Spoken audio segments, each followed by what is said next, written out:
Hey, what's going on, everybody? This is Peter coming at you through the tubes of the internet. Today, taking a look at the latest release from Father John Misty, an album called God's Favorite Customer. I'm excited to discuss and glad you could join.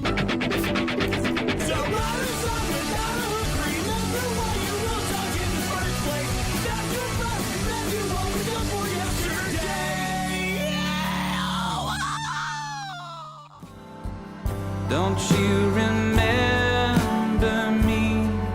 I was God's favorite customer.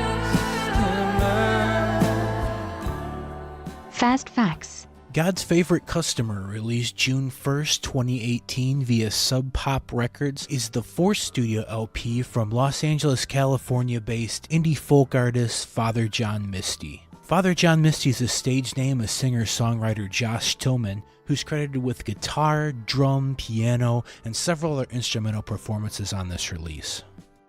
Backstory. Tillman's been releasing music pretty much constantly for the last 15 years. He issued 8 full-length albums under his given name and toured extensively with Seattle-based Americana band Fleet Foxes before adopting the Father John Misty moniker in 2012. As Father John Misty, Tillman's dropped 4 studio LPs. The name change was coupled with a conscious decision to infuse humor and a self-aware pretentiousness into the songwriting. Tillman's work as Misty's been characterized by lush, folk-inspired instrumentals overdropped with truly unique lyricism. Even for longtime fans, Misty's a difficult character to pin down, juggling between biting satirical wit and heartfelt emotion in his songwriting. The tongue-in-cheek nature of Misty's lyricism keeps the listener on their toes, and God's Favorite Customer finds Tillman continuing the balancing act between irony and tenderness, although maybe in a more personal and slightly less overindulgent way this time around. Track-by-track analysis. This release has 10 tracks and clocks in at 38 minutes. This is shorter than any other Misty work and only half the length of its incredible predecessor, Pure Comedy, but the album still manages to land lots of meaningful tunes and dials back the excess in a calculated way. Track 1, Hangout at the Gallows. Sun is rising. There's a definite gloomy feel to start this record off. We're jolted straight into the vocals with no real musical lead-in. And this abrupt start mirrors the idea of being thrust into a new day, like an alarm clock going off. As soon as the dawn breaks, Tillman describes the great biblical flood bearing down on him. We get a sense of this wave of dread that hits as soon as he wakes up, hence heading straight to the gallows. And moving into the chorus, Misty asks,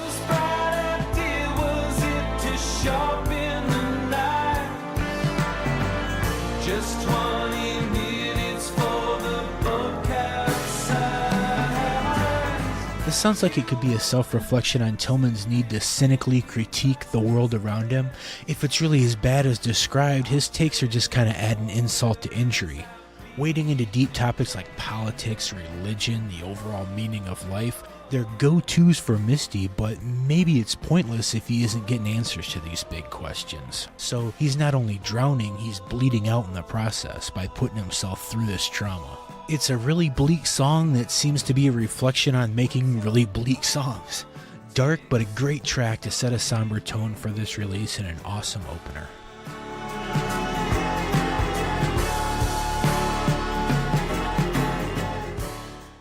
Track 2, Mr. Tillman.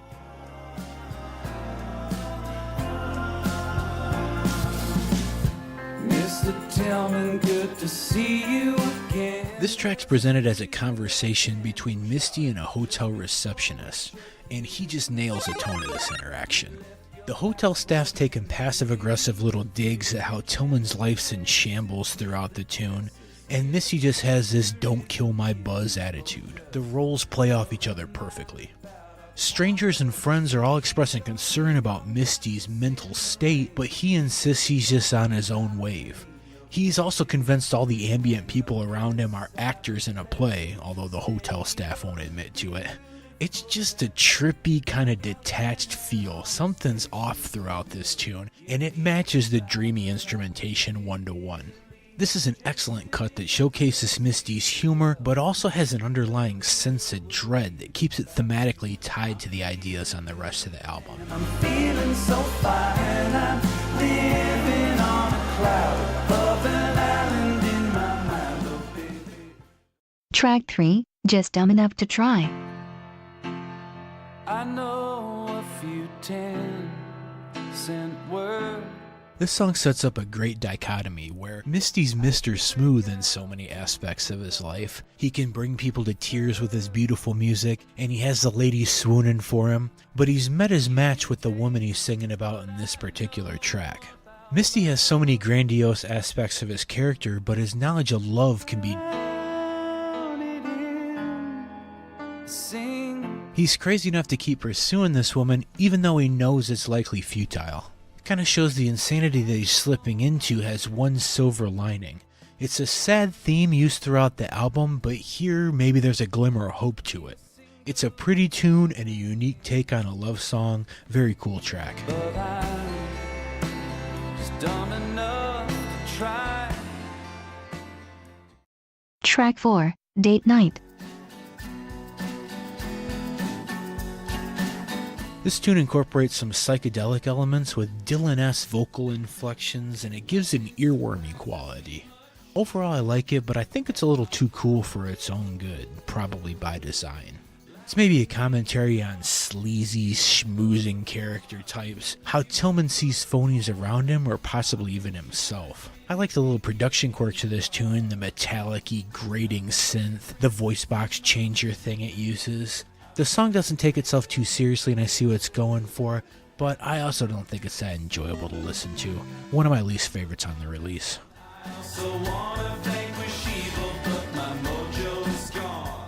Track 5, Please Don't Die. One more wasted morning when I could be holding you. Here, Misty says he'll take it easy with the morbid stuff, and that's pretty much the thesis statement of this tune. He admits to exaggerating the gloomy shit sometimes, and he doesn't want those around him to worry, although he can see how, being an onlooker at his life, you would. The vocal melodies of this tune are really beautiful. Misty is a technically proficient singer, and that talent's on full display here. It really elevates the tune. I find this track emotional. The act of leaving a cryptic message and then going off the grid is presented in a kind of sad and scary way here. One of my favorites overall from the release.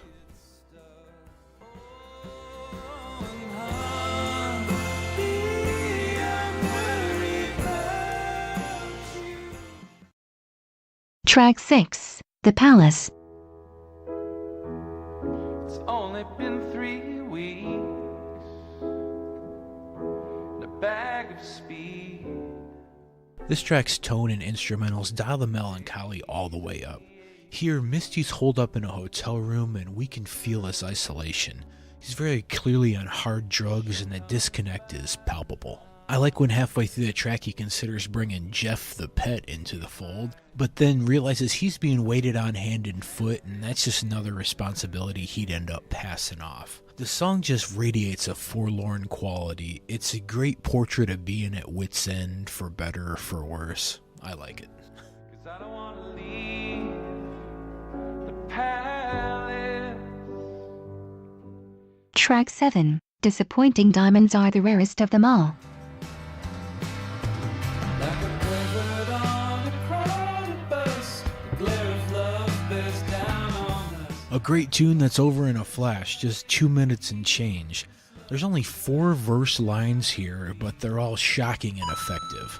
Misty takes repulsive things and makes them overflow with love in his similes. And I'm not sure I understand the chorus, but I'm definitely intrigued. Maybe love is more exciting when it's a rocky road. It's kind of left open. This track leaves me wanting more, but what is here is excellent.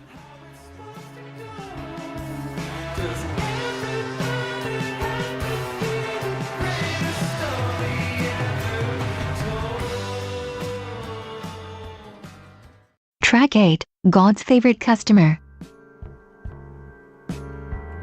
I'm in the business of living. The song seems to find Misty strung out and looking for a fix.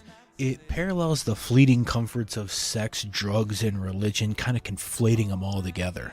And the blurring of those boundaries works really well. It has a little glimmer of hope, like a just one night longer and I can kick these vices type bargaining. But on the whole, it seems like it's fixated on getting to that next score. Another great articulation of a bleak scene. Speak to me. Won't you speak, sweet angel? Track 9, The Songwriter. What would it sound like if you were the songwriter? Song's based around the idea that in order for Misty to lay bare the details of his relationship, his partner by default also has to do the same. Misty's seen as open and honest when he puts these intimate details out into the public eye, but her business is then out there too. So there's an exploitative factor addressed, but also it gets at the idea that it's hard to write content. If he's happy in the relationship, the gloomy tunes he likes to write won't flow forth, just highlighting more undue pressure put on the other person, and it's an interesting perspective. Goodbye, little songbird, I can leave.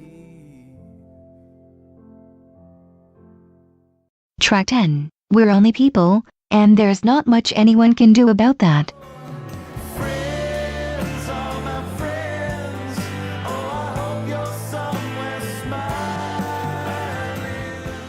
I find this track to be the closest to his pure comedy style, almost to the point that it's a Spark Notes version of that album's themes.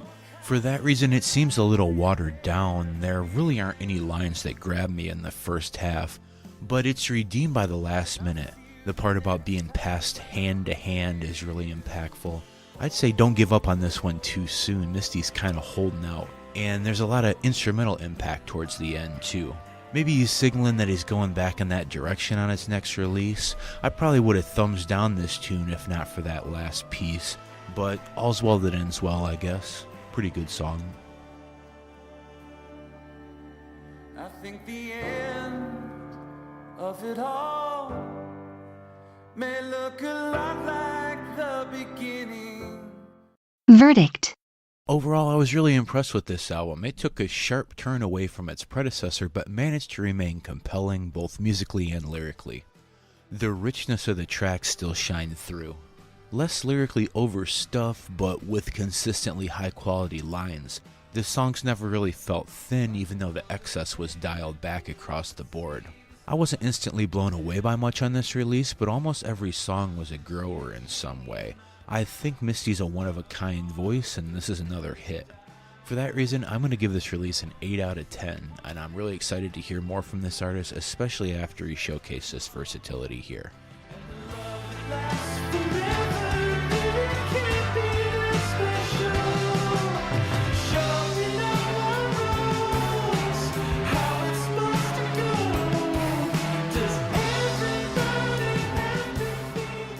So that pretty much wraps up my thoughts on the record. Let me know in the comments what you thought of the release, my critique, or the review format in general. Making this is a lot of work, but also fun, and definitely worth it if it helps some people wrap their head around the record. Thanks for listening, and I'll catch you next time. It's a series of tubes.